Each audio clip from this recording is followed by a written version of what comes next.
Welcome to Voices of the Silence. My name is Mike Davidson, and it's my pleasure to welcome you this evening. Joining us this evening are Professor Stephen Baskerville. Stephen, you're a Professor of Government, I believe, at Patrick Henry College in the USA. You're an author and travel extensively, it seems to me, particularly in Eastern Europe. That's right. You're very welcome today. And Roger, you're a consultant for Christian Concern, and you have a special interest in law, I believe. That's your field. So welcome today. I think you're going to give us some perspective in terms of legal issues. You're very welcome.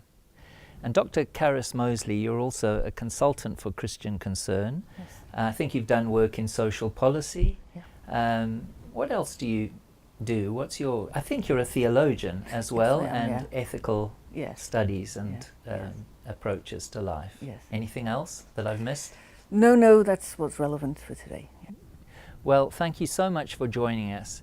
We're here because really we wanted to start thinking about what is happening in terms of the availability of psychotherapy and counseling for people who voluntarily want to move away from same-sex attractions. And I suppose what's prompted this has been the mooting in the south of Ireland of the prohibition of what they call conversion therapies, a bill that has been placed on the table by one of the Sinn Féin senators. So help me now, what's your understanding in terms of the global situation? As far as I know, in the only country in Europe is Malta that has decided against it. But I think Brazil and Argentina, Taiwan, and I know that there are 2 states in Australia who have banned it. Roger, what's the situation in the USA? Well, in the USA, it's heavily discussed. There's the same, I guess, public image issues that you face here. There are several states, I believe, that have banned it for minors. California is the first to discuss it in relation to an all-out ban. But I think they've got some serious hurdles before they can do that. So if I'm correct, I think there are now 13 states because that have banned it for minors, and that would have included Hawaii over the last couple of weeks, I believe. But then I think there are some 30-odd jurisdictions within the USA, so not states, but I guess other municipalities, or I don't know quite what the nomenclature there is, but many of them have also banned therapy. So that's what we're facing here. And of course in Great Britain we've had at least 2 private members' bills in Westminster. So any thoughts initially about this situation globally? Stephen, can I put that question to you? Yes, well, of course, I'm not a therapist or a psychologist, but what's disturbing from my standpoint, my field is politics, is the idea of banning therapy, precluding the possibility of even discussing this. The idea of voluntary associations, voluntary conversations between consenting adults. For the state to come in and prohibit this with civil or perhaps criminal penalties is very disturbing. This has obvious severe implications for personal freedom, civil liberties, the very concept of a free society. Right, well, that's what the situation is internationally, but why don't we just have a look at this clip from the south of Ireland, the Pat Kenny show. Could we have a look at that? Fintan Warfield. We're also joined by Dr. Mike Davidson of the Core Issues Trust Organisation, by Dr. Paul Dalton, Senior Clinical Psychologist at St. Vincent's University Hospital. Fintan, you're the person who's going to bring in a bill which would outlaw conversion therapy. Yeah, and can I say from the outset, and in response to the video, that LGBT people form stable, loving and committed relationships equivalent to heterosexual families, and that the civil marriage equality referendum was the people's recognition of that. There is no scientific evidence to suggest that we can change or eliminate our sexual orientation. There is evidence, I will admit, that we can self-label our sexual orientation. However, the outcomes are always temporary and are unpredictable. When we think about self-labeling, many LGBT people will identify with that. From the age of 14 to the age of 18, I self-labeled as a straight person. That was a temporary arrangement that I came to for myself. I told myself that I would never love someone of the same sex. In doing so, I didn't love myself. The psychological impact of doing so is grave, and it has a lasting impact on your relationships. Okay, we can talk the psychology with Paul, but in bringing in a bill that would outlaw this conversion therapy, are you really addressing a problem that is pretty insignificant? I mean, are there lots of people around trying to take gay people and say, we're going to straighten you out? I'm in the Senate to stand up for marginalised people, for people on the fringes of our society. I make no apology for doing that. What I'm saying and what this bill intends to do is to ensure that people who are distressed about their sexuality or their sexual orientation are only offered interventions that accept and support that person for who they are. Achieve that. I was a man in a marriage already, but there was conflict. There was unresolved conflict. And my choice with my partner was to continue in the marriage and to see what could be done. And thankfully, I was given that. My problem with what we're doing here now is that we are not allowing people to have the equivalent opportunity that I had to get help from professionals. Before I go to Paul Finton, that you're saying that you don't want conversion therapy, whether it is quackery or otherwise. Lots of people go to all sorts of therapists these days, and Mike seems to be saying, look, if people want to try this stuff, why not let them try it? Why ban it? Why bring in prison, possibly, and certainly fines? The law is there to initially deter, not only to criminalise. LGBT people experience high levels of mental stress, of suicidal ideation, of drug and alcohol abuse, similar to all marginalised groups in our society. And those issues are seen to be multiplied when a person has gone through conversion therapy. That is why it is so negative, and that is why the state should reaffirm the identities of our people. So why not then, Finton, why not regulate instead of banning? Why not bring people together so that there can be discussions as we are having today, looking at the hard evidence in science, looking at practice procedures and ethics? Why ban it and close down people's opportunity to explore different alternatives? Okay, Paul. So, folks, let's just spend a bit of time looking at this particular initiative in the south of Ireland. Roger, you did mention the California bill that's also on the table at the moment that has also raised a lot of concern, I would say, internationally. I think it's AB 2943. And it's different, isn't it? Because it's arguing for a blanket ban, similar, I think, to what many people would like to bring in this country. And of course, it's different to the 13 states and the level at which they did it. But, I mean, this seems like a sledgehammer to crack a nut. Haven't they been quite successful in this part of the world in shutting down this? What's happening?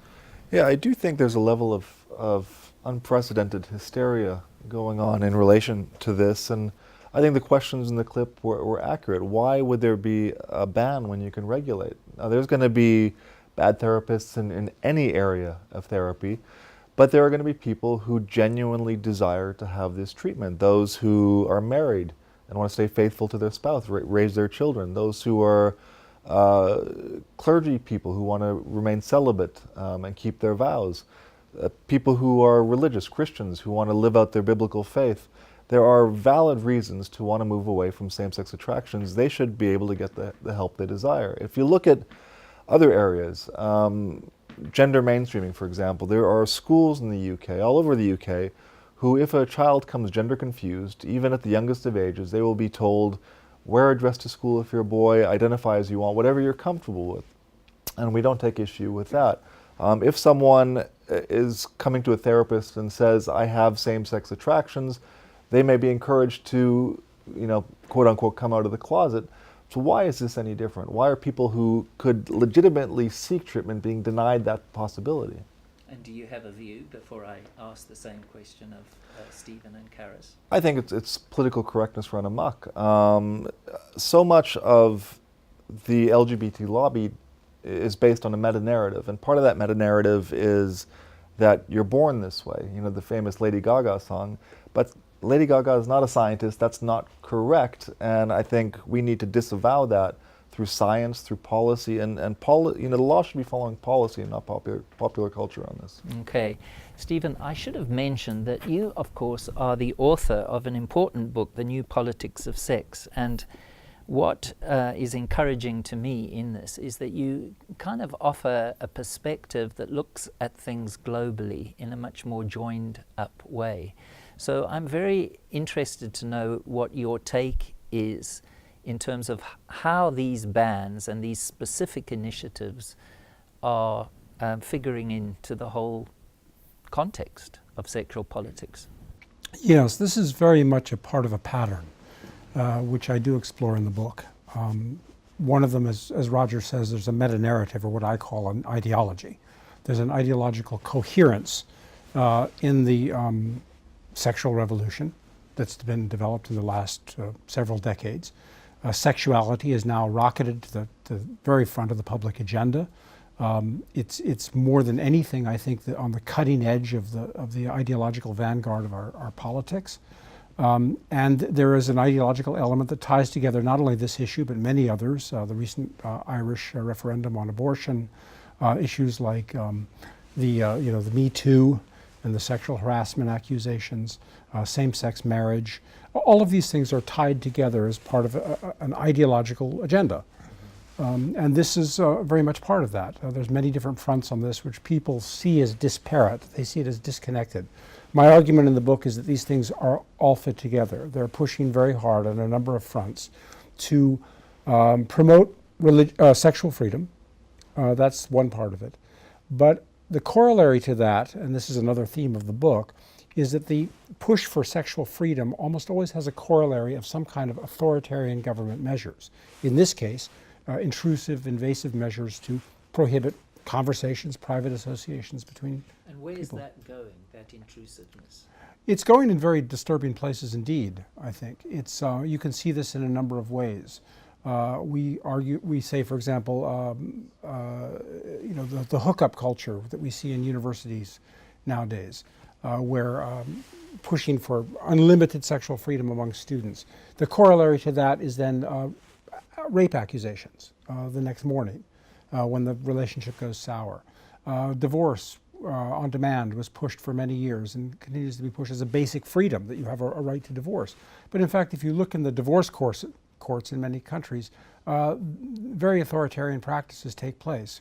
Incarcerations without trial, very intrusive measures on people's personal lives, their relationship with their spouses and their own children are controlled by the courts, by the state officials. So this is part of that larger pattern. On the one hand, we want freedom to practice, to keep the government out of the bedroom and to practice the sexuality which you claim is yours. But on the other hand, the corollary is the government coming and telling us, you can't talk about this, you can't discuss this. So there's this ideological dimension to it is very disturbing. Now, Carys, the Northern Irish context, and of course the situation we have in Ireland at the moment, it's interesting to me that the South is coming with what seems to be a pretty heavy-handed authoritarian approach and criminalizing people who offer this and refusing to allow anybody to leave the state. Do you have any thoughts about that? The contrast with Britain is very interesting because we've had this long-running trend with people debating and even shouting about free speech in the United Kingdom, and yet you've got the opposite trend in the Republic of Ireland. And of course there are elements in our government that also want to criminalise therapy, but there are others that don't, and they don't want to admit that there are differences among their employees. This trend, Yes, I think if you look at it in the European context, it's going against a lot of principles in the European Convention of Human Rights, and both Ireland and the UK signed up to that. And freedom of expression, freedom of speech, freedom of conscience, freedom to determine your sexual orientation, freedom of religion. All of those are being swept aside by the animus of this bill, really. And even some ridiculous things, like I couldn't help noticing when reading the bill text, not only would you not be allowed to practice therapy in Ireland, and you could be criminalised for that, you shouldn't refer them to another country, you shouldn't practice therapy on board an Irish ship or aeroplane. What is that about? I can't imagine anybody, including you, offering therapy to people on a plane or a ship. It's not serious. Well, I don't know, Carys. I might be tempted to do that in various situations. But Stephen, it's interesting to me that this initiative kind of found its way into discussion and has begun its journey through the various houses in Ireland during the lead up to the repeal of Proposition 8. Well, that's true. I think it is no coincidence. I think, again, it's many ways the same lobby, the same people, the same ideological agenda, and these are just two different manifestations of it. The liberalization, abortion on demand, and in this case, the more authoritarian element of cracking down on people. So on the one hand, the liberalization is made in the name of increased personal freedom, reducing the power of the state. But in this case, we're increasing the power of the state. And you find this in many different areas, this concept of criminalizing people for various things. The criminalization of university students under rape accusations. The criminalization of fathers in divorce cases. The criminalization of Christians or religious believers generally under hate speech laws. And now the criminalization of therapists, the criminalization of people offering simply advice and counseling to people. So this is very disturbing. What we're seeing increasingly in our politics today is the politics of accusation. The use of criminal accusations, quasi-criminal accusations, to achieve political goals. And I think, again, this is just one more manifestation of them. Well, quite recently, some of us were in Ireland and spent some time in Belfast and then went down to Dublin, because I guess it's important to get a sense of something that is coming from the political elite and to try to listen to those who are on the streets. So we spent some time in both cities. It might be instructive to listen to that. So perhaps we could show a few minutes of that. Concerned about people who want to get professional help to move away from homosexuality. They're saying that should be illegal. I've never heard of it. I haven't heard anything about that. Check it out. I don't think it should be illegal. Tell me why. Why should it not? I think everyone should have a right to be their own person and be the way they want to be, and I don't think there should be any laws against that. I think it's not right. A lot of these days, the women, all you seem to hear about is my body, my choice, but it's not. There's two bodies there. You have to think about two lives. So I'm against it. I'm a pro-life. Have you heard also that they're about to make it illegal for people who want to move away from homosexuality? Do you think that if anybody is unhappy with it and they want to move away from it, they should be given the choice and the freedom to do that? Of course, if that's what they want to do, and as long as the woman who they plan on getting married to is fully aware of the situation as well, then that should be able to do that. But I think they should just follow their own natural instincts and just be who they are. So tell us, what's your reaction to what happened last week when the Eighth Amendment changed? And what do you feel about must remain gay for folk who want to move away from that, but they're being told they can't? Do you have an opinion about that? About what? Wait, repeat the question, please. There's some folks who seem to be being told that they have to stay gay when in fact they want to move away from it. What do you think about that issue? To stay gay? What? Well, I don't hear the question. There are some people who want to change and move away from the gay lifestyle. and they're being told that they can't. So Ireland is about to launch a bill called the Prohibition of Therapies Act. And it would just be great to know if you had a view about that. Should they be allowed to change? Well, if it's their choice, it's their sexuality, they can do whatever they want to do. Nobody should tell them what they want to be or what they want to do. It's their body, it's their choice, it's their... And what about people who want to change in other areas? So those who are fed up with being gay, do you think that they should be allowed to change if they would like to? How can you fed up being gay? Well, some people just are not happy going in that direction.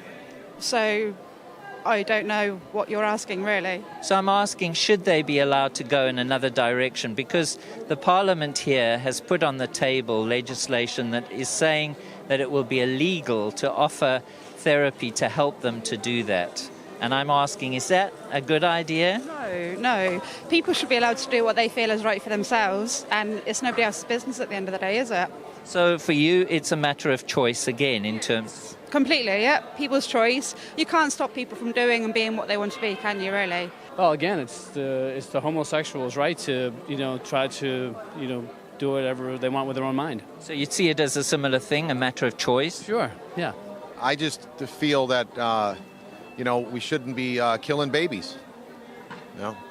So, and for you, that's the bottom line. It's the child's rights? Yeah, it's the child's rights. The childs have to have rights. There's something else that's happening in Ireland. At the moment, the Parliament is considering legislation that they call the Prohibition of Conversion Therapies Bill, which means that anybody who wants to turn away from homosexuality and get professional help will not be allowed to, because it will be illegal here in the Republic. What do you think of that? That's terrible too. I mean, geez, people got to have their own rights. Now that's people's rights. They can do how they feel, and you know what? People's lives change. Different circumstances, but they should be able to have beliefs however they want to have belief. They could drop into a relationship where they have changed their mind. It could be spiritually life-changing and they want to change, but now you're saying they're not going to be able to. That's what this new bill called the Prohibition of Conversion Therapies Bill is all about. So you would not support that? No, I would never support that. But, again, I'm an American. I'm just bringing the views that we've got back in America, maybe here to Ireland for you guys to see that we're pushing back all this liberal type thinking and going back to our roots. God, family, country, all right, and doing the right thing, and not this crazy thinking where there's 10% of the population pushing for this and lobbying, and all the other ones are working hard, and they don't get a voice. So having done that, it was really interesting, and believe me, there are many, many voices. We just didn't have the time to put them all together. But thank you so much for all of those who contributed in that way. We really appreciated it. I have to say that I got a strong impression that for the majority of people, the born gay idea was prominent in their minds, and they are absolutely comfortable with that. What's your experience interacting with people? There is evidence that a lot of people in Britain don't believe it or don't know what to think. You may have heard of, there's a big umbrella organisation called ILGA, and that's an acronym. It's a global organisation. It's got a Europe branch, the International Lesbian, Gay, Bisexual, Transgender Association, I think is correct. And they are very professional, and they do annual surveys on people's attitudes to all these issues. And they did a survey which came out just before Brexit, interestingly, in 2016, looking at people's views on everything. Did they believe in same-sex marriage? Do they believe people are born gay or lesbian? All sorts of things. And only a third of people in Britain at the time believe people are born gay. And yet we've had a lot of things, a lot of debates in the British media. No, that's not reported, No. We've spoken about this, haven't we? It was not reported in any of the British press. And they didn't have an excuse that it was just after Brexit, it was just before. And of course that dominated the agenda, but it's pretty major finding. And he also found that only 48% of people in Britain said they believed in same-sex marriage. Now that's less than what we were told in 2012, 2013. We were told 60 or 70%. Those are inflated figures. Now, Carys, I think you mentioned another piece of research that you came across, or some survey. Is that correct? In the last couple of days, can you say something about that? That's different. That came out last month from Manchester University. They done, again, it's only the press release that's been released, but it looked like very comprehensive. People going back over decades, the attitudes towards same-sex relationships in Britain, and what people think, especially younger adults, by ethnicity. Do they think they're always wrong or not? These sort of sliding scales that you have. And they found that something like 1 in 5 young adults in Britain do think that. And they thought it was correlated to religion as well as ethnic background. And then they were saying, well, you must change that through education. And I thought, well, you're not interested in respecting those people's views, because they're not going to go away. They are actually quite well thought out views, and probably some of those people are watching tonight. But it's interesting they said education and not more hate speech laws or anything like that. I think that's very telling. But again, it wasn't reported in any of the media. And I've checked that this evening just before we came on to the set. Now, Roger, I want to ask you something. In 2013-14, I think it was, when the London bus case was going through the appeal court and the Royal Courts of Justice, I remember that Maria Miller made an intervention through her lawyers. Now, help me here, but I think the gist of it was that ex-gay functions rather like a protected characteristic. And my understanding of the judgment was that the judge supported the idea that under the Equality Act of 2010, it would be illegal to discriminate against ex-gays. Is my reading correct there?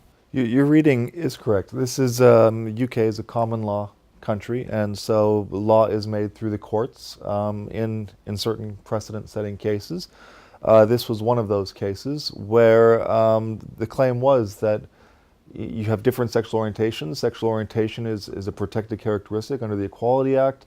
Those who have moved away from same-sex attraction should be protected under that basis. So the term ex-gay. The judge didn't engage in the question of whether you're born gay or not, but he said everyone should be able to choose their sexual persuasion. So if you've moved away from that lifestyle, that is de facto sexual orientation, and no one could discriminate against you by denying you a service, or in this case, denying the fact that the service could even function at all under the Equality Act. Well, to me, it's remarkable that, in case law at least, we have that precedent. And yet, on the other hand, we're going to the extremes that we are to close down and to create a kind of de facto ban through the mental health bodies. Yeah, I think it's unfortunate that there's this viewpoint discrimination, that those who hold to the cultural orthodoxy of the day can believe whatever they want, and we call that pluralism. And the reality is that that's absolutely not pluralism when you're only allowed to have certain opinions. And those who don't have those opinions will be shunned by the professional bodies. They'll lose their job. They'll be fined. And that's not a democratic society that I want to live in. And under the European Convention of Human Rights, their definition of democratic society is one which is broad-minded, which is pluralistic, and which is tolerant. Where is the tolerance in this case? Now, there's the argument that the health and safety argument that these people who are seeking this therapy are vulnerable. But I would say, look, just about everyone who's seeking therapy is vulnerable. Why are we... bad therapy is bad therapy, Yeah. Whatever context it's used in. So, Carys, I think you've done some thinking around this. Why would you argue that we should not ban psychotherapeutic and counselling help for unwanted same-sex attractions?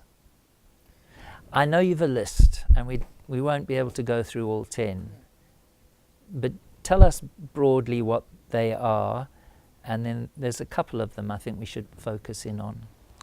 I think, I came up with 10 reasons, there could be, individuals who've been through, who are now happier, have better well-being and so on, could obviously add their own narratives and their reasons.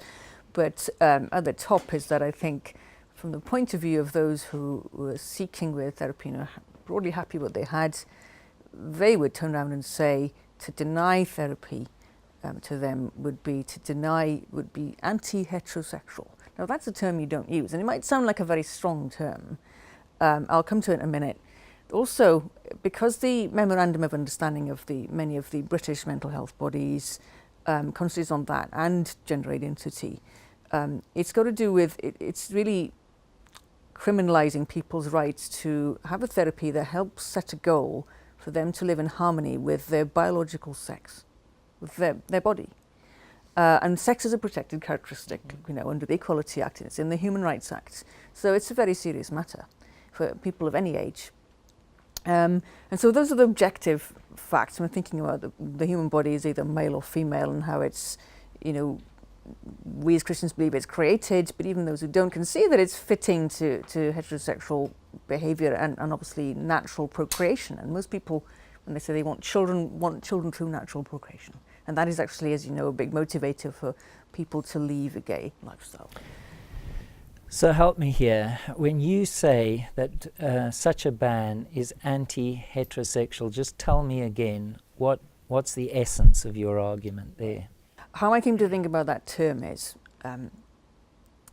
when you look at children and teenagers, and the literature has been done about their sexual orientation over decades, and a lot of this has been done in gender identity clinics, not all of it, but clinicians started to talk about the pre-homosexual child. And some of that seemed to be, in retrospect, looking at boys and girls and whether they were atypical of their sex, and maybe their parents would bring them or their carers bring them, saying worried about them, and so on. And they seemed to think they could predict who would turn out as an adult to be LGBT, right? And over time, the rates of young people going through gender clinics in different countries who've turned out with different sexual orientations and gender identities has actually changed. Mm-hmm. And so it's interesting to track, and I would like to see people doing proper research on this, what's happened, why that change has taken place. But it's quite peculiar, this idea that you can somehow predict a sexual orientation, because it looks to me like a little bit of stereotyping, if I'm honest. And because same-sex orientation has become more common, also as the birth rate has gone down in Western countries. So it's not genetic, it is being formulated. So the birth rate goes down and same-sex attraction goes up. So there's something environmental going on, there's something very complex going on there. The gender clinicians have openly said, I'm not going to name them, but there are some that have openly said, well, in the late 1990s, what happened is when we were talking with parents that being gay was being normalized in the education system and elsewhere in youth culture, and that they came round to talking to parents about, well, your child who's gender non-conforming, really, we don't want him to go and have a sex change, that's too extreme, that's sort of cutting the body and so on. And the child might not want that either as an adult. But hey, they can settle for being gay, which is interesting, not necessarily coming from these young people, but from the adults. Well, it's a huge area, so I presume there's going to be a document or an article that explains that more fully and looks at them in detail. Hopefully we've been able to list the 10 reasons that you're talking about here. But Stephen, I wanted to come to you for a minute, because I know in your book you talk about the unintended consequences of some of the things that have been legislated or brought into various countries. Do you see any unintended consequences around this issue that perhaps people are not thinking about? In fact, we can ask anybody, but you might have a view. Yeah, in particular, what I see is a kind of readiness to resort to the state to ban things that we disagree with. And that always has fallout. That always sets dangerous precedents. And this is a problem. For example, the question you asked about how many people believe that, same-sex attraction is inherent. In a sense, it doesn't matter. In a free society, we don't use science to circumscribe public policy or to circumscribe what we can choose in our public life. Even good science. I mean, many people feel that astrology is scientifically untenable. We don't ban astrology. Many people feel that witchcraft is scientifically untenable or even harmful, but we don't have laws against witchcraft. So why this? Why are we doing this here? We've almost created a political culture where the solution to everything we disagree with is to ban it, to prohibit it, and to punish people who do things or believe things that we don't agree with. And I think this is a very disturbing, dangerous trend. We need to watch out for this. Some of the great classics of political thought, John Milton's Areopagitica argues this, the necessity to tolerate and to permit beliefs and opinions and views, whatever they are, whether they're religious, whether they're political, whether they're scientific, things that we consider to be quackery or questionable. And whenever you're dealing with psychotherapy, of course, you're dealing with something which is on the border between science and subjectivity, objective science and subjectivity. So who's to say if we start banning things like this, where does it stop? Once you open the floodgates to banning things, doctrines, beliefs, practices, then there's no, it doesn't stop. Roger, have you any idea why the government has consistently not gone in the banning direction? Do you think it's just a matter of time, or do you think there are reasons that... Well, I think that there's some legal issues there as well, because you are putting a blanket ban on a good and service that people may want. There's, under the Human Rights Act, there's a right to private life, which is also engaged in this issue, and to tell an individual that you cannot get treatment or help for something that they genuinely think that they want to change about themselves is an invasion of that right. And for any invasion under the Human Rights Act, there has to be a proportionality test done, and I think a ban fails that proportionality test. It's not necessary in a democratic society to ban the therapy. Just add to that, in your video Voices of the Silence, you have real people who are ex-gays who are married with children, and that is there's a powerful statement about that. And who would have the cheek to turn around and say to those people, well, you shouldn't have gone through therapy? What sort of question is that? I mean, you maybe need to be saying that, these are actual people. There's not just theories in our heads. I mean, I think you look at Ellen DeGeneres, who is the face of, the popular face of the LGBT movement in the United States. Her previous partner, Anne Heche, who is also an actress, they were together for many years, is now married to a man with children. Well, the situation must be really bad in Ireland if they're wanting to criminalise. I just wonder what's happening there. I think we should actually spend a bit of time thinking about those, as you've all flagged, who are going through the therapy and what the consequences of taking this step would be in their lives. So I wonder, could we cut away and listen to Michael's story for a few minutes? What would you say to people who feel that what you have experienced is largely because of societal attitudes to homosexuality? I don't live in an environment where attitudes towards gay people or homosexuality are hostile. And I never really have experienced that to any great degree. I'm very lucky. I have very supportive friends and family. And in my work, I've never experienced discrimination on those grounds. I'm very lucky where I live. I am accepted for who I am, and specifically with regard to sexuality, I don't experience discrimination. What would your goal be? Well, I suppose the ultimate goal is peace, inner peace. A feeling that I am at one with the universe and with my fellow human beings and all the creatures of the earth. I want to be at one and at peace. What do you think the most important thing is that you've learnt so far? I've learned that the way that I have behaved in my life in the past, more so, perhaps slightly less so now, has been driven by self-seeking, and a lot of my problems came out of the fact that I was very self-centered, and I still can be sometimes. I always thought of myself first, and I didn't think enough about others. And that I learned that in my successful attempts to overcome alcohol addiction to alcohol and other things.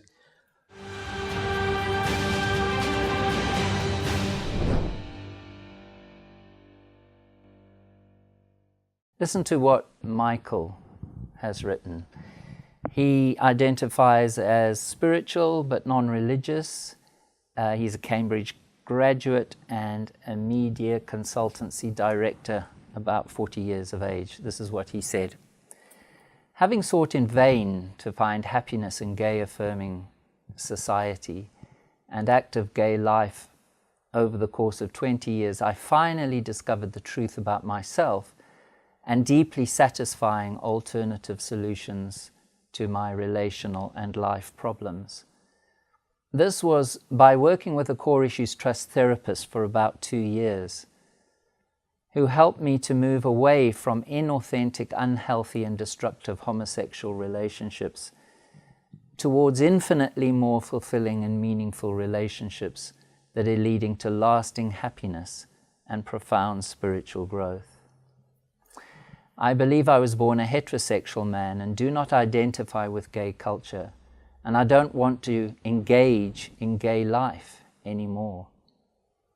I have the right to pursue truth and happiness as I understand it, and that's what this therapy has allowed me to do. And then this is how he closes. I'm an educated professional who did not find happiness in the gay life, but instead disillusionment, sickness, and a lie. And now I've sought out and found my own truth and happiness with the help of a therapist who accepts me just as I am, where I am, and who is supporting me. And then he asks this very important question: what right has the Church of England Synod to ignore other worldviews and to take my happiness away and to tell me how I should live my life? So just to get the context of this, you'll remember in 2017 at the General Synod in York of the Church of England, the Archbishops of Canterbury led a discussion and a time in the Church that ultimately led to a vote where the Church decided that they would support the government or encourage the government to bring about a ban. So that particular piece of research that I was reading from there was solicited feedback from a group of clients working with me, and Michael was one of them. Now, to my mind, that's important, albeit anecdotal evidence of a person saying, this is what I want to do. And yet we have this situation, curiously, where people are wanting to ban it. And I guess it comes down to the question of harm. And I notice in the UK we talk about potential harm and not necessarily harm. They're very nuanced in the way they express that. But do you have any thoughts about the harm question in relation to all of this?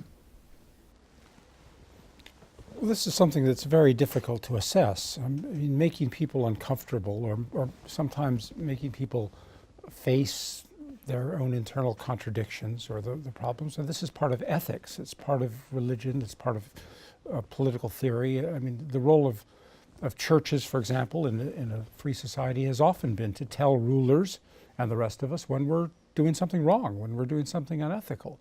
And if you can't do that, if you can't speak out as the prophets did or as ethicists have done over the ages, and say that you as an individual or you as a ruler or you as a parliament are committing a sin, are doing something ethically wrong, morally wrong, well then there's no way to renew our society. I mean, if we make an error, and we're all imperfect, we just continue down the path of error.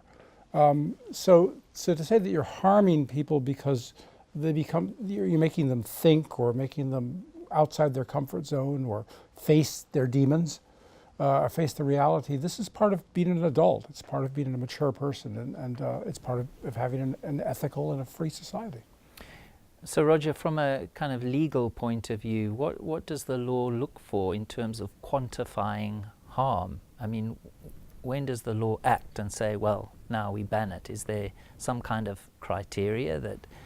Well, there should be. There should be, but unfortunately, they say hard cases make bad law, in the judiciary anyways. In Parliament, it's the same. They make a lot of laws based on emotion, that when there is a extreme case that's publicized widely in the media, they will make laws affecting the general population based on that, and that is it's a fallacy to base law on that. You know, and this isn't to throw any shadow on those who are engaged in the homosexual lifestyle. The law protects that right. Culture affirms it. So why are we afraid to allow other people who may want to live an alternative lifestyle? Why don't we allow them to have that exact same right, to affirm them in that right, and to say, find your own happiness, be okay with yourself? Carys, has your research led you to explore the harm issue? No, but I would say about the Church of England, being familiar with it, it's always had these different warring camps when it comes to all kinds of theology and ethics, including sexual ethics. And sometimes for a few years, one camp will have the upper hand, and it seems to be another camp has had the upper hand this time. And it's always been like that. And so what the Church of England said in 2017 may not be what it says in 2027. We can't predict the future. It seems like, quite frankly, a very fickle denomination to me when you look at its history. I know that there are people who are very much the gay affirming in the Church of England, as we know, and there are people who would support your work and different versions of therapy. I know, because when I was studying for my degree, we would actually study these questions, but I don't remember specifically the question of harm. The one other question I would have about harm, though, is has the Church of England come to this position because of discourse on hate speech? Because some of that discourse around hate speech is about whether some speech is not only offensive, but that offence somehow causes a harm to somebody's self-esteem, well-being, and dignity. And so different definitions of human dignity. That would be my question.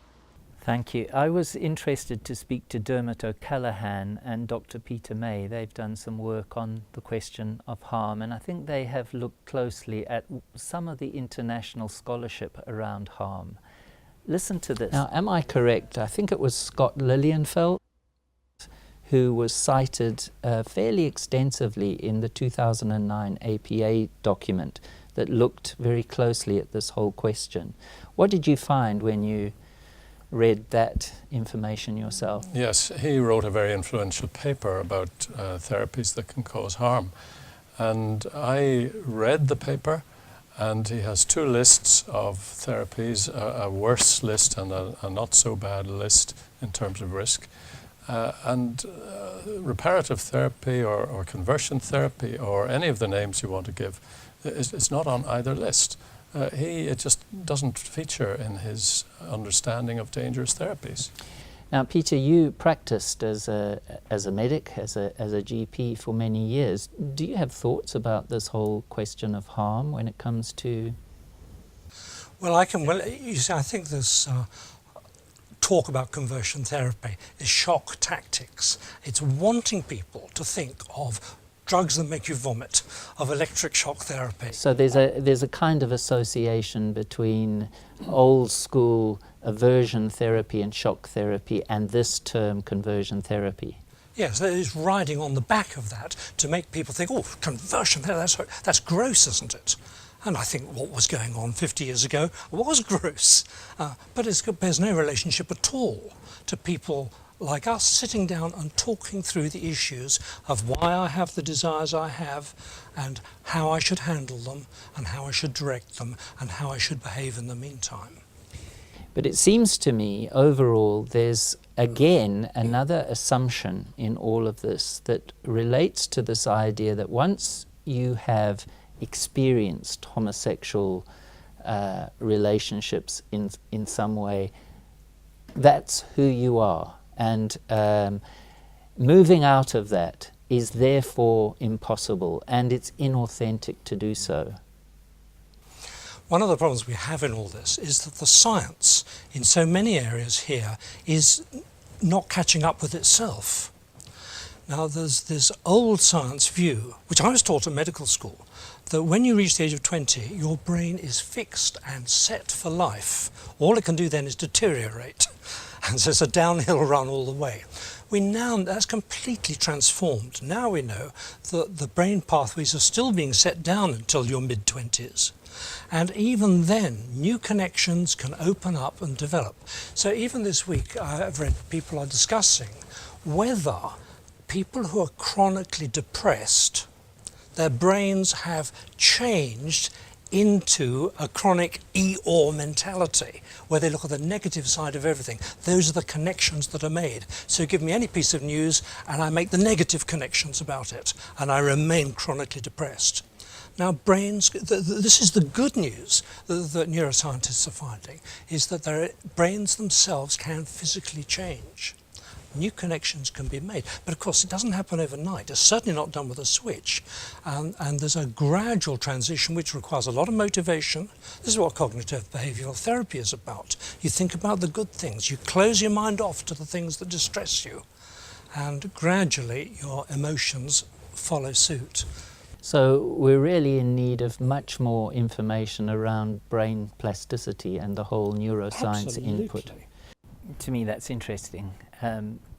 Let's switch gears for a few minutes and think about the proposed bill in California. This is state legislative initiatives, I believe, Roger, AB 2943. What's the status of that now? Where are we with that? Have you been following it? I've been following it a little bit. It's not yet law, so it's still being discussed and debated. And what the bill would do, it would still allow you to sell literature on the subject, but you could not perform the therapy, you could not advertise the therapy. But am I not correct that in the footnotes it talks about restrictions on literature? Have I misunderstood that? My understanding is that you can sell the material, but you can't advertise. So the literature that would be banned would be anything advertising it, propagating it. But to have a scholarly book on it, for example, I think would be fine. But you couldn't promote the therapy, you couldn't do the therapy. Now, some people have argued that this is going to be an issue in terms of conservative biblical values. How do you see that?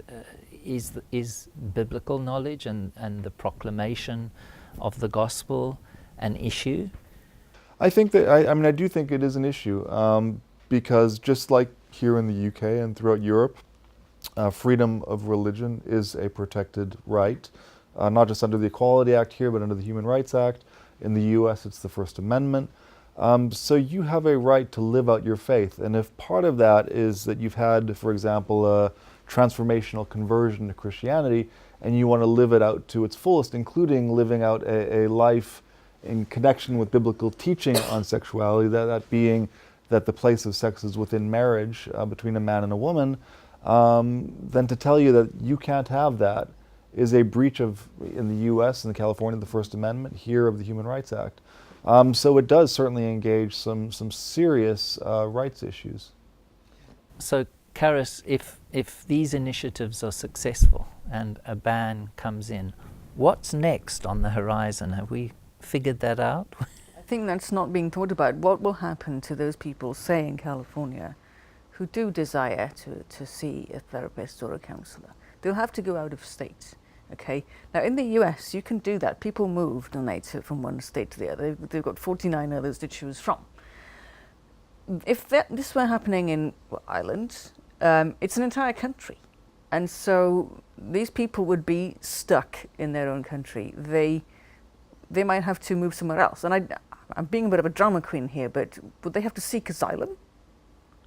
they're not literally being persecuted maybe, but it's, what would happen to those people? I know already of individuals from Britain who've had to go to the US. They've used up savings to go to have treatment in the US because it wasn't available in Britain, because there's already a stigma on it in Britain. This is going back many years. Or they've had to have therapy on Skype, again with somebody from the US who's qualified, they've obviously want a properly qualified person. That is an appalling situation. And things, if you have these bans everywhere, what's going to happen to people? Because don't they lose, are they going to have to trade in the rights, their citizenship rights, in order to pursue this goal in their well-being and their mental health? And that should be a question we should be asking every legislature really about this. So Stephen, for me, one of the really important questions is this a gospel issue? I mean, I would have thought churches would have a vested interest, at least some of them, or great proportions of evangelical churches. And I would have thought that some of the parachurch organizations would have been vocal in this. Now, I may be mistaken or biased from where I sit, but there's a deafening silence around this particular issue of the use of therapy and the fact that it's an issue that is not only affecting Christians, it's going to affect anybody who has these feelings. So is it a gospel issue? Oh, absolutely, on a number of different levels. And unfortunately here too, this reflects a larger pattern. At the most basic level, as Roger says, there's definite religious freedom issues here that can't be denied. And from there, other basic issues of freedom of speech, association, expression, and so forth. But here too, the churches have been silent, and this is again a pattern throughout the sexual revolution. I mean, if we think about sexual morality, what could be a more basic religious question than this? Not only Christianity. Why the silence? It's a good question. I don't know. I mean, the churches have spoken out on some things. They are vocal on issues like abortion and issues, to some extent, same-sex marriage. But over the years, the churches have been increasingly diffident on anything to do with sexual morality. And it is disturbing how their turf has shrunk, their scope of, if you look at the churches going back to the 60s and 70s, the churches never spoke out strongly about no-fault divorce. And again, marriage is something that basic to the church's function. In some churches, it's a sacrament or an ordinance. And yet the state comes in, rips up the covenant created by the churches, and the churches have nothing to say about it. This, in some ways, I think, was the original sin of the churches. Since that time, there have been other issues. Parents of those same marriages who are accused falsely of child abuse accusations, for which there's often not a shred of evidence.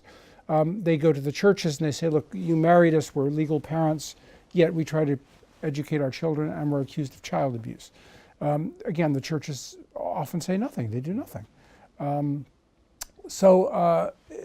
this has happened again and again. The recent allegations about sexual harassment, sexual abuse, this kind of thing, the Me Too movement, the Harvey Weinsteins, the churches should have something to say about that, one way or the other. This is their turf. And yet they are silent. I mean, either these are horrible things that are happening, or these are falsely accused individuals. Something in there needs to be sorted out, and we need to explore this in depth. And the churches simply haven't done it.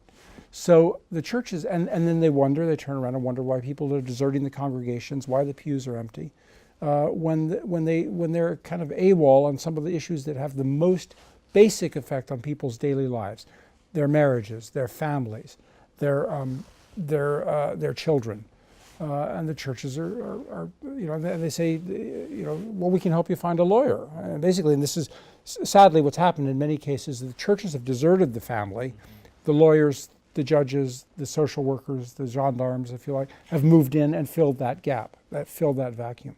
So here we're seeing the churches vacating the very idea of sin and fornication and adultery. We don't use these terms anymore. Instead, we use terms like sexual abuse, sexual misogyny, sexism, sexual this and sexual that. So we've almost like we have a government, the theological, the religious, the Christian definition of sin and morality has been expunged, and it's been replaced by a government definition of sin, which in practice means crime. So it's very disturbing. The churches need, in some ways, all of these sexual controversies, whether it's abortion, divorce, homosexuality, divorce, the churches should be crowing, we were right all along when you started liberalizing and turning away from the biblical definition of sexual morality. Look at the chaos it's creating. And yet instead of saying, instead of proclaiming that we've been vindicated, it seems like they're more fearful than ever. Carys, you're the theologian. What's your take? In theological colleges, people may learn the ethics, but they're not learning about public policy as a parallel. And so, you're not learning to follow a bill that goes through Parliament or look at the case law. And yet, MPs, most MPs are not lawyers, but they have to be able to understand that. So it's something that a layperson can understand. And so then it's left to organizations like Christian Concern and others to try and bridge the gap between the two worlds. But if there were a change in Christian education, Christian higher education, things might start to change. But that's what's been going on, is this lack. And also just in the church, this playing along. You take abortion, for instance. I mean, the Anglican bishops seem to vote for it. With the Gender Recognition Act, a lot of them voted for it or didn't bother voting, and so on. And they're guilty themselves of voting for laws that produce a lot of these problems. And they're not really explaining openly and honestly what they've done. Let's just focus back on AB 2943 for a minute. Roger, I've forgotten the title of that bill. Do you know what it is? It's about practice, isn't it? It's about the freedom to practice therapy around sexual orientation change efforts, SOCIs, basically, I think.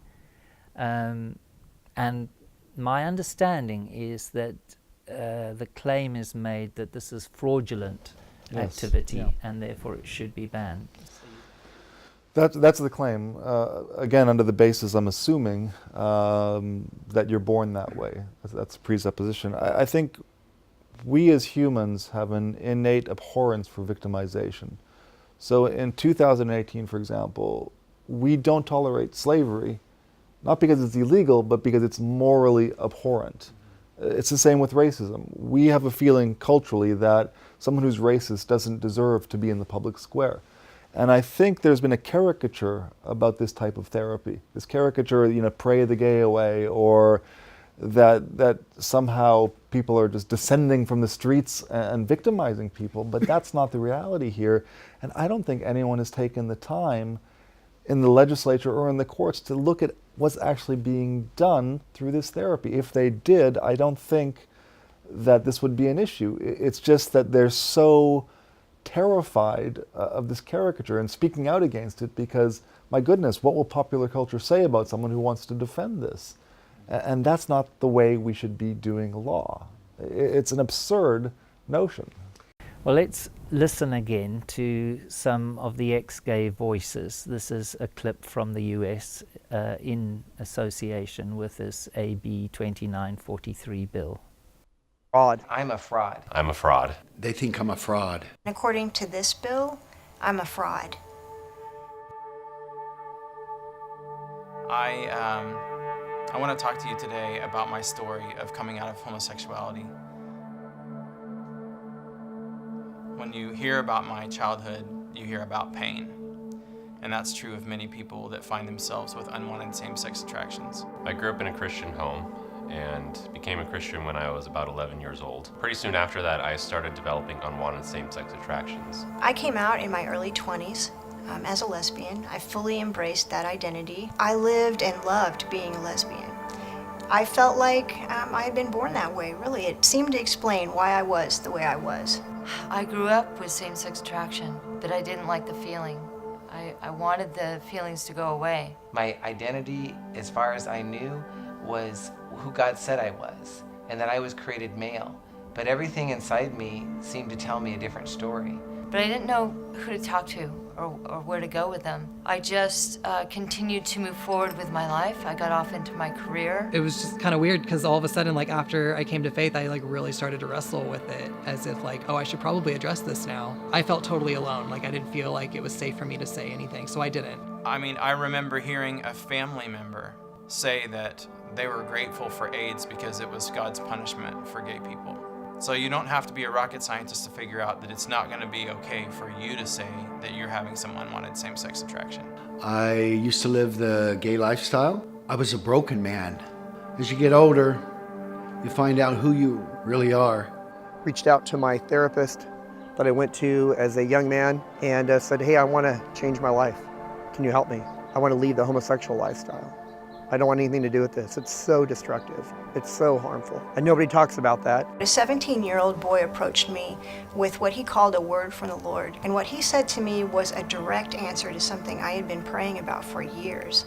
Getting this answer to prayer caused me to question whether I knew God. So I picked up a Bible. I began highlighting every passage in the Bible that described the character of God.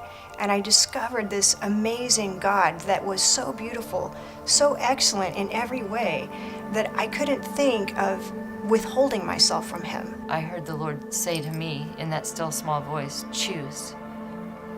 And it wasn't an easy choice. It was a very hard choice. It's the hardest choice I've ever made. I ended up connecting with a Bible study of people that were like me, who were being transformed by following the Lord and His Word. My parents and I cried for 2 hours, and they told me how much they loved me no matter what, and they asked me how they could help. And I said I wanted help, where I could get it.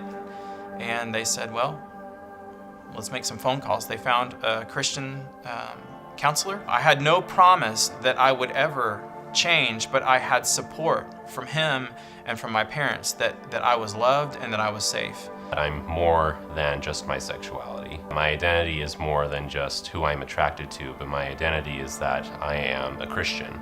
I am in Christ, and that is the most important thing. You know, I didn't pursue God for freedom of my sexuality. I pursued God for Him. But the outcome of that was that my sexuality, my self-identity began to change.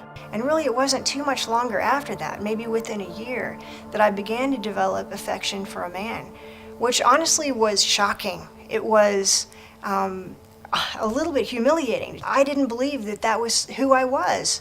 I didn't believe it was possible. Eventually I married him. Today we've been married for 13 years. Today I live as a married man of 6 years with two of the most incredible young sons and a wife that loves me and a baby on the way. We lead a ministry called Equip to Love to help equip the church to love LGBTQ people well. Change is possible because of Jesus' death on the cross. We can live a new life. We are a new creation in Christ Jesus. I'm now married, got married in July 2009. We'll be celebrating 9 years of marriage and 2 kids, and we have a little girl on the way. And how God can restore the years the locusts have eaten is absolutely amazing. And that's why it's so important that this legislation that is in California right now, that's almost passed all the way through into law, AB 2943 completely destroys my human experience. This legislation, 2943, actually takes away rights from those that are questioning their sexuality. We don't want to see an America where the government is controlling how we identify sexually. Like, that's what it means to live in America. There's no coercion. I want to be able to have the freedom in the state of California to see the therapist that I want to see, to buy the books that I want to buy, and to live the life that I feel that God wants me to live. I would encourage the state legislators to vote no on AB 2943, to give other people an opportunity to find the help that I did and to live a life that's abundant. There are hundreds, if not thousands, of men and women who've left the homosexual lifestyle, who've left the lesbian lifestyle. People are trying to silence the power of Jesus Christ in the state, the power of thought, the power of freedom of choice, the power to choose how to live your life. Californians, I ask, please speak on our behalf. Call your senator. Ask them to vote no on Assembly Bill 2943. Now, it's interesting to me, obviously, that's from a Christian point of view and strength to them, that's where they're coming from. And Core Issues Trust is a registered Christian charity. But it's interesting to me that in any week, up to 50% of those who come in our direction profess no faith or come from other faith directions. And it fascinates me because I think we're fairly explicit about our roots and what we stand for. But what I find is there is this commonality among all the clients who come in our direction that says, look, I don't want to continue in this direction. So it's common to mankind, I guess, all sorts of people. But Roger, I wanted to pick up on the issues that we're seeing today around services, because it's obviously not just therapy that's been under threat. We've seen cases about cakes, and of course in Northern Ireland we've had the Ashes case, and then our own film, Voices of the Silenced. I'm sure all of us know earlier in the year, the premiere screening in View Theatre in Piccadilly Circus was effectively banned through the actions of Pink News primarily, who put something together and gathered some signatures, and then the result was a banning. And then of course we went to Northern Ireland and tried to have a screening in Queen's Film Theatre, and you'll know the outcome of that they didn't even preview the material, they simply said no. So Roger, I have asked Christian Concern if they would help us to have this examined in the courts. What's your take on the relationship between the banning that we experienced and what's happening in the cake cases? There was one in the US as well recently. I mean, I do think there's a relationship, certainly, and a fairly hypocritical one at that. Just to discuss those cases, the cake cases, the florist cases, to me those are unusual cases because what you're having is a clash of rights. You're having someone coming in and being denied a service because of what they're asking, and their claim is, I'm being denied the service because of my sexual orientation. And it's been shown in each of these cases that's not true, that they have come in, those same individuals, and bought flowers or cakes, but they didn't have an ideological message supporting something that the owner, the service provider, found to be morally wrong according to their religious faith. On the other side, you have the service provider themselves, or the business owner, who have strong, sincere beliefs in certain things, one of them being the definition of marriage and family. And for them to perform that service would be a breach of it would do violence to their conscience. And I think each of us knows what it feels like to have our conscience offended. And for those who have done something particularly wrong in their lives, you know that abusing your conscience could lead to completely changing and shattering your life. So we shouldn't have laws forcing people to go against their conscience. I think it's been said, and rightfully so, in opposition to this idea that the cake being asked for and the individual asking for it are indecisible, which is what the Court of Appeal in Northern Ireland said in this case. Well, if a heterosexual person comes in and asks the MacArthurs for a cake that says support same-sex marriage, they're also going to say no to that, because they're not saying no to the individual, they're saying no against their conscience to the idea. So that's very different. What has happened with your film, the denial was based on this straw man caricature of the therapy that's being done. Not the real therapy, but the way they've created it. And their rejection of the service to you was not based on some sincerely held belief. It was based on saving their reputation or thinking that, well, this film might be politically incorrect. They might lose some money. They might lose some money. And so I would argue that Asher's was decided wrong, and that principle should have been extended to you, that based on whether you say it's a religion or belief, or whether you say it's a protected characteristic of sexual orientation, that they didn't have a right to deny you a service because there was no competing right on their end. There's also a problem. The Equality Commission is a publicly funded body. And it's just completely unacceptable that it is so biased, especially given the Transport for London ruling, where the lawyers acting for the government actually, helped protect ex-gay as a characteristic. And that should be, I hope it's going to be brought up. Well, we'll have to watch this space. Just have a listen to some of the footage taken at that time. I think it's interesting and well worth a listen. They sought to silence us, and the film has not been shown in a cinema, but they haven't silenced us. And as a result of seeking to silence us, now everyone knows that there is a film called Voices of the Silenced, that there is a group of people who say, no, we don't want to pursue the feelings that we have, our homosexual feelings. We don't want to pursue that way of life.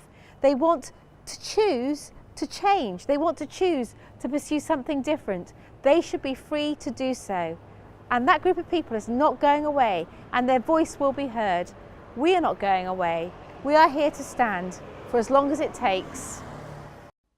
We're here to call on a widening of ideas and understanding that people are different and have different points of view and different value systems. And we call on Queen's University to consider the fact that there are some people who have a different point of view when it comes to the sexual politics that we see dominating our society today. Richard, welcome from the Netherlands to Belfast here in Northern Ireland. You've joined us for this protest. What does it mean to you that the university doesn't allow this point of view to be expressed? I'm a bit surprised that it's not allowed to happen. That's kind of weird for me. My hope is when people are Googling homosexuality, Christianity, just because they want to hear other people how they have been walking the walk with Christ and dealing with their unwanted same-sex attraction, that they will hear the testimonies, because there are some 15 testimonies, I think, in the film of people who are walking this walk. Totally different sometimes, like some stayed single, celibate, others went to heterosexual marriage, like myself, but that there is a message of hope that people can get. Being brought up in a not Christian family, so no faith whatsoever. But at the age of 13, in my puberty, I discovered having homosexual feelings. I hated them to my guts. I stayed in the closet for 7 years, thinking that, as long as I push down the feelings, they will probably in the end disappear. Did not happen. Finally, I had to come out of the closet and started relationships, got introduced in the gay lifestyle. Been there for many, many, many years, many relationships, including a partner who died of AIDS. So I've been there and I've done it. And then suddenly this hunger came to get to know the God of the Christians. Again, I'm not brought up as in a faith family. So I thought, you know what, I'm not going to go to a church, because church and homosexuality don't fit. Because I've been walking gay prides in New York City and Amsterdam, and often I saw people on the side of the roads holding these signs of God hates fags and burning in hell. And I thought, church is not a place for gay people. So I started reading the book of the Christians, the Bible, and that was pretty awesome for me, but I came to a point where I needed more help. So then I finally did go to a church, and they did help me. They got me introduced to a relationship with God. They asked me if I want to have a living relationship with God and follow Jesus Christ. And that's what I did. And when I started reading the Bible, of course with help, and what God says about identity and relationships and marriage, it's really heterosexuality is the norm. And I thought, oops, that's going to be quite a challenge, because that's not what I'm feeling. But He has to be Lord. I want you to be Lord, I said to God, over my whole life, including my sexuality. So I stepped out of the lifestyle. But Richard, not everybody comes from a Christian point of view.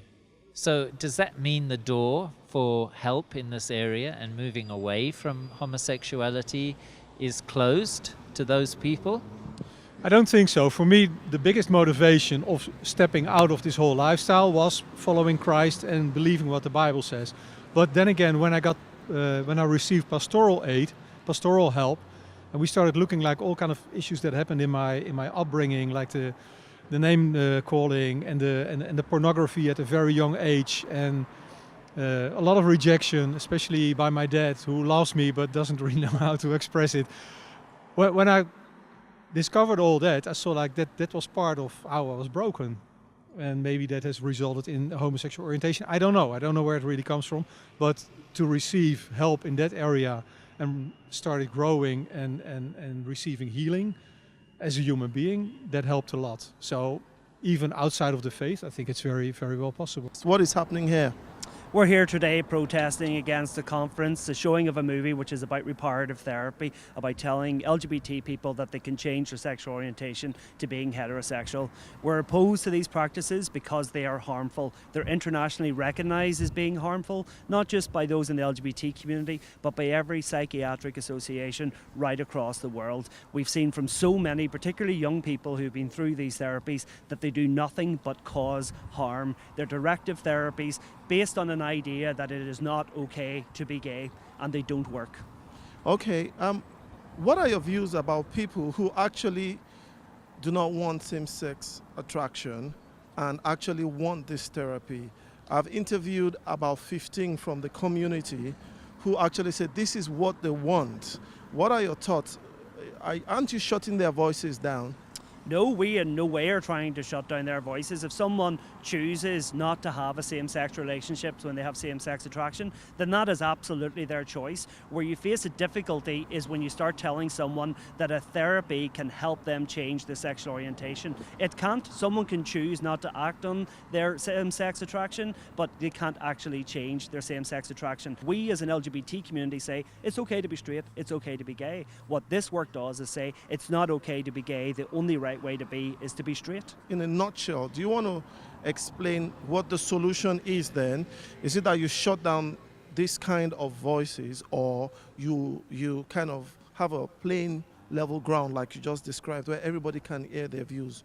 Should they be shut down? Well, I think they're here tonight. They are airing their views. The movie which is being shown tonight is widely available on the internet for anybody who wants to see it. The fact is, and the reality will be, there will be more people standing out here protesting tonight than will be inside to watch the movie. They do not have the support that they believe they have. So have you watched the movie? No, I haven't watched the movie.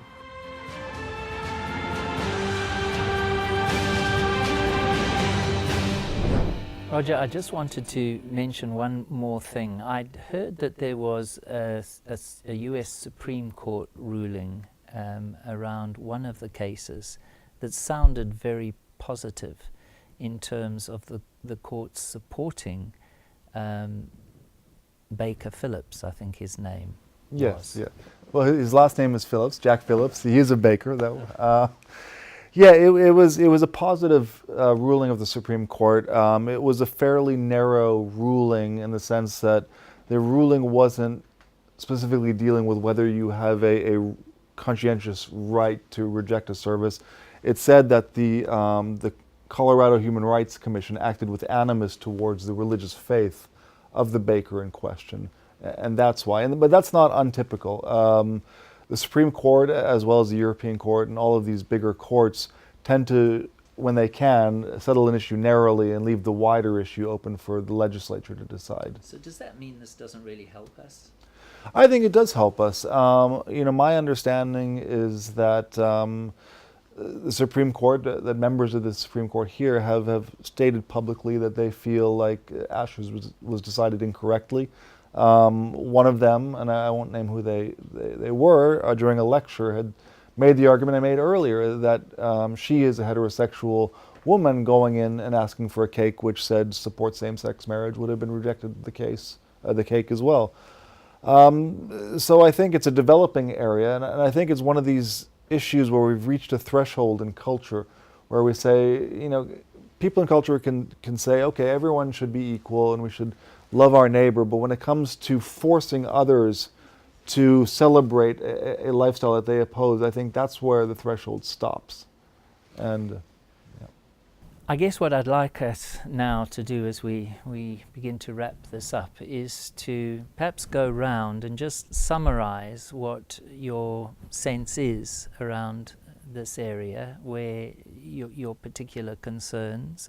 I guess I'd be interested to know from you, Roger, if there are key cases that we need to keep our eye on in terms of these freedoms that seem to be eroding. I guess from you, Stephen, I'd be very interested to see how things fit more in the global politicization of sexuality. And Carys, from you, the social trends specifically as they relate in Britain, that would be very helpful. So I'll leave you to think about that for a few minutes, and I just wanted to talk to anybody who might still be watching us tonight to tell you some of the exciting things that are coming up. I'm really thrilled that at last Voices of the Silence has been released.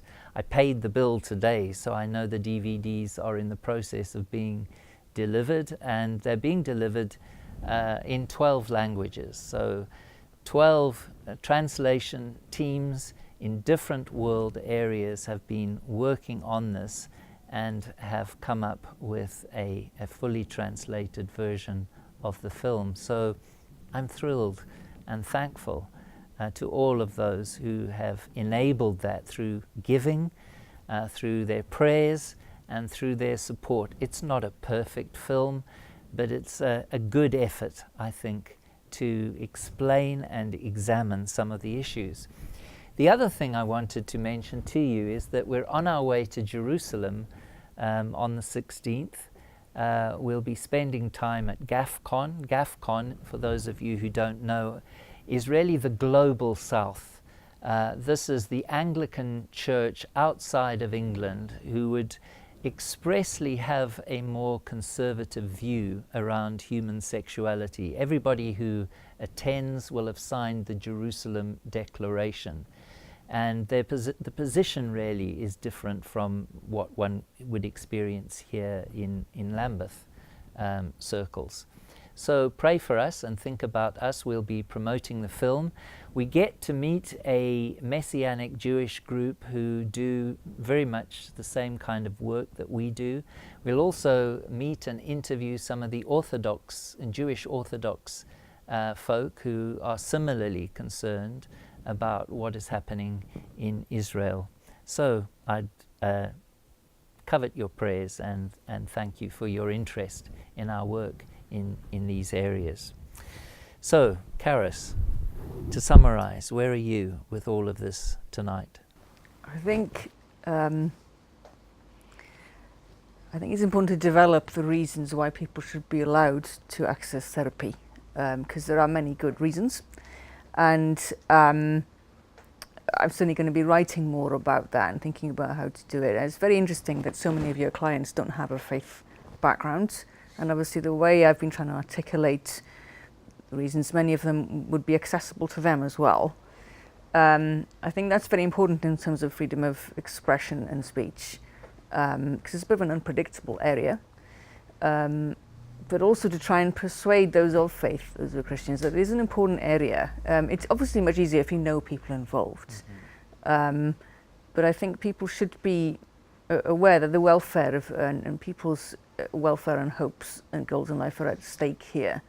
There are wider principles as well as very specific goals and life journeys that people are looking for. And also, public opinion, well, it's very changeable actually, and it's much more difficult to pin down than you might initially think. And that's what I would say to people. You don't know what people you know. Not everybody I know thinks the same, and not everybody I know is interested in this subject. And so if a body like the Church of England thinks, that everybody believes the born that way narrative, or that you can't change, or shouldn't, then they don't understand the mixture of people and ideas that are out there, actually. Well, we will rely on you and Christian Concern to be helping us to understand some of the research which, by the sound of it, hasn't seen the light of day in terms of how people are relating to this in Britain.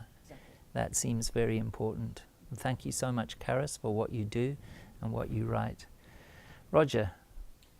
I have one specific comment and one general comment. The specific comment is that I think it's disingenuous to suggest that we could apply equality law in the manner that we're doing so right now. To say that because of your sexual orientation, because you're gay, you deserve to have a cake made for you at your request. but if they don't like your sexual orientation, that being ex-gay, you don't have a right. That's not how the law works. There should be parity in the law. It's called the Equality Act. They should treat everyone equally. My generalized comment is that if you look at the poisonous fruits of the sexual revolution, what we're living out now, when the Queen took the throne, it was a very different world we lived in. The number of people who got married was exponentially higher than it is now. I think the children born out of wedlock was 4.7% at that point. Now it is, I think, 67%. It's an astronomical number. The number of divorces has risen from, again, about 5% to nearly 50%. Abortion has become endemic. From 1967, when it was legalized, there was, I think, less than 50,000. In 2016, there was 10 times that amount, and there's been 8.5 million abortions in this country alone. Families are falling apart.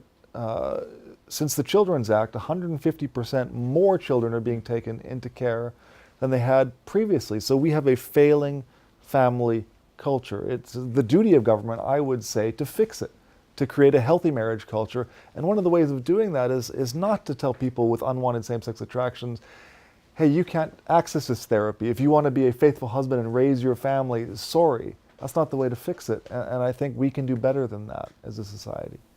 Well, Roger, thank you for your work in Christian Concern. We really appreciate all that is done, and they've done so much for us. So thank you so much. Stephen. Well, you're certainly right that this is only a small and the latest piece in a much larger puzzle. And we don't really understand that larger puzzle yet. My book is an attempt to make sense of it, to deal with the background, but even I come to understand more and more of this every day. And maybe the best way to sum that up is to say what we're looking at here is as you phrased it, the politicization of sexuality and the sexualization of politics. The political dimension of this is much more than just a means to an end. It's much more than just we want sexual freedom, we want the government to leave us alone. There's an aggressive demand for what is referred to nowadays as empowerment, or to be a little more blunt about it, for seeking after power. During the French Revolution, one of the great slogans of the fanatics Saint-Just was no freedom for the enemies of freedom. And I think this is exactly what's going on today.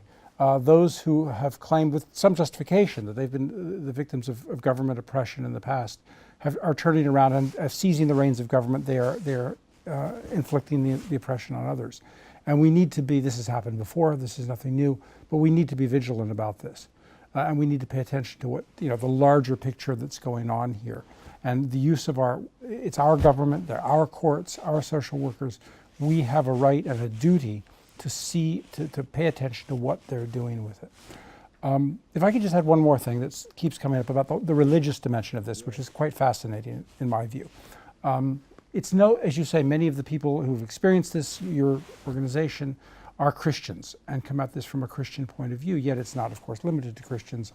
And there are good secular arguments in favor of what you're doing.